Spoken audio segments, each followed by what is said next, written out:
Hi guys! Today's video, we're going to Monte Levata! Ayan, samahan nyo kami ngayon. Pupunta kami sa montanya kasama mga bagets. So, tara let's! So for today's travel vlog nga mga best friend ay nandito tayo sa Monte Levata. Matatagpuan dito sa probinsya ng Subiaco.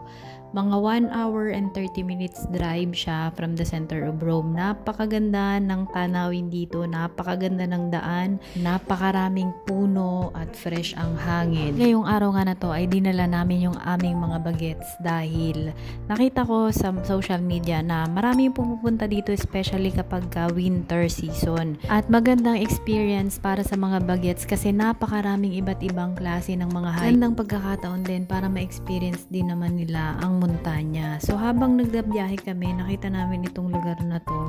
Nandito yung mga kabayo. So bumaba nga kami para lapitan at para na rin magpa-picture. Dahil kapag sa sentro ng Roma, ang mga ganitong kabayo ay bihirang-bihira kang makakita. Kung makakita ka man, kailangan mong magbayad para lang makasakay. So nilapitan nga namin itong mga kabayong ito at tuwang-tuwa yung aking mga bagets kasi dito lang sila nakakakita sa montanya ng mga ganito. At bukod nga sa napakaganda ng tanawin, kitang-kita nyo naman, marami rin kayong pwedeng gawin dito. Meron sila mga ekskursyon, meron ding trekking. So kung mahilig kayo sa bike, pwede rin kayong mag-rent dito. At bukod nga doon, ang daming iba't ibang klaseng mga hayop na hindi nyo karaniwang nakikita. At pagkatapos nga namin magpa-picture ay dumiretso na kami dun talaga sa kung saan yung pupuntahan namin. So ang pinunta talaga namin dito guys ay yung kanilang Slittino. Napakaraming tao nitong araw na to dahil napakaganda ng panahon, mainit at presko yung hangin. So ito nga pala yung pinuntahan talaga namin dito. So, ang pinunta talaga namin dito ay yung tinatawag nila na Fun Bob. Ano ba yung Fun Bob? So, ito nga yung Slittino guys na kung saan pwede mag-enjoy ang mga bata. Siyempre, hindi lang ang mga bagets kung hindi pati na rin ang mga magulang. Ako, personally, nag-enjoy talaga ako dito. First time ko lang makasakay dito pero talagang nag-enjoy kami ng mga bata. So, dito nga pala sa Slittino ay pwedeng sumakay yung mga 3 years old pataas. So, kung medyo maliit pa yung mga baby nyo, hindi sila papayagang sumakay. At dahil maaga pa kaming dumating, mga 10:30 AM lang to, ito yung inabutan namin, halos wala pang gaanong tao. Pero pagdating nga ng bandang hapon ay napakahaba na ng pila dito. So ayan, nandito yung aking bagets at tuwang-tuwa siya nang makita niya. Dahil nakikita niya lang ito sa social media. Dahil nga dito sa Roma, wala pang mga ganitong rides para sa mga bagets. So, ang bayad nga pala dito sa isang sakay ay pwede kayong dalawang pagkasama. So, ayan yung aking mag-ama at sa kabila naman ay nandun ang aking mga baget. So, isang ride nga pala dito ay nagkakahalaga ng 5 euro. Ang napakagandang experience nga ito para sa mga magulang at lalong higit para sa ating mga anak na may mga maliliit at teenager.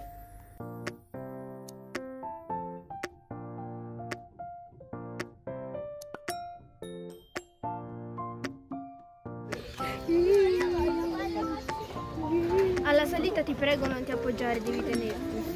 Okay. Dovresti proprio collare. E lei non si vuole fuori. Ma se mi state a parlare, Mamma c'è una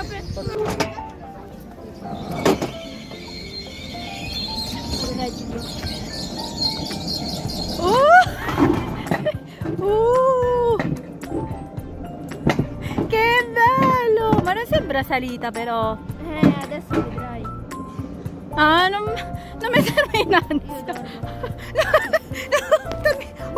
Dai papà. Ciao! La mia autista. La mia autista. Guardate che panorama. Guardate che panorama. Che panorama bellissima. Ciao! Sono già partiti. Loro stanno dietro di noi. Sì. Dimmi se vado troppo veloce, dimmi quando devo frenare. Ti prego, non... No, no. Faccio solo video.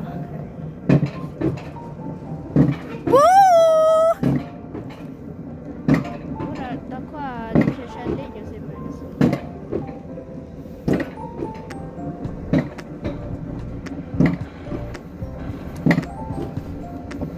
Perché io non posso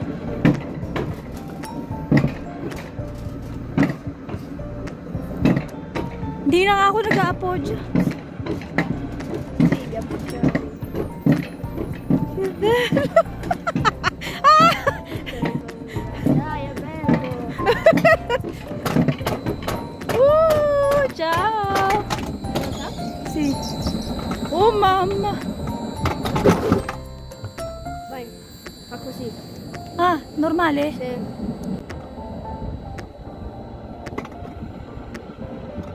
Oh! Mamma, piano Chloe. Oh! Ah! Ah! Chloe! Ah! May piano! Ah! Che bello! Aspettiamo un po', papà Elena! Ecco!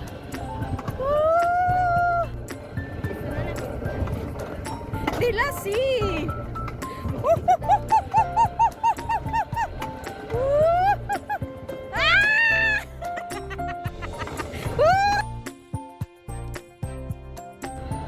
Ma che è questo? Siamo arrivati? Siamo arrivati? Oh, mamma! Ah! Chloe! È una figata questo! Chloe! Ah! Chloe! Chloe! Chloe! Vai piano, Chloe! Vai piano! Chloe, vai piano! Vai piano! Vai piano! Ah! Che bello, che bello! Che bello! Allora!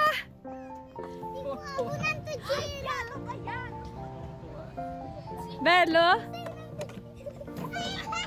So, I will suggest nga pala na kung gusto nyong pumunta dito ay agahan nyo dahil araw-araw napakahaba ng pila dito lalo na sa bandang tanghali hanggang hapon. Kaya mas maganda na maaga kayong pumunta para at least hindi nyo maabutan yung mahabang pila. At pagkagaling nga namin sa Fun Baba, umikot kami dito sa napakagandang lugar kung saan punong-puno ng mga puno at makikita mong napaka-peaceful talaga ng lugar na to. Napakaganda dito lalo na kapag panahon ng January dahil ito ay napupuno ng napakaraming snow. Kaya magandang option din to para bumisita kapag panahon ng January. At napakarami rin nga ditong mga restaurant at meron din silang mga supermarket. Kaya kung nagpaplano kayo na magbaon, pwede rin naman. Hi guys, welcome back to my vlog. Salutate! Saluto. Salutate! Welcome back to my YouTube channel. At habang pauwi na nga kami, ay nakita namin ito sa daan, itong napakaraming mga baka. So yung sinasabi ko kanina na iba't ibang klase ng mga hayop, pagala-gala lang dito. Kaya mag-iingat kayo kapag ka nagdadrive kayo dahil maraming bigla na lang susulpot ng mga iba't ibang hayop. So yun lamang sa iyo sa ating mga susunod na vlog. A la próxima. Ciao!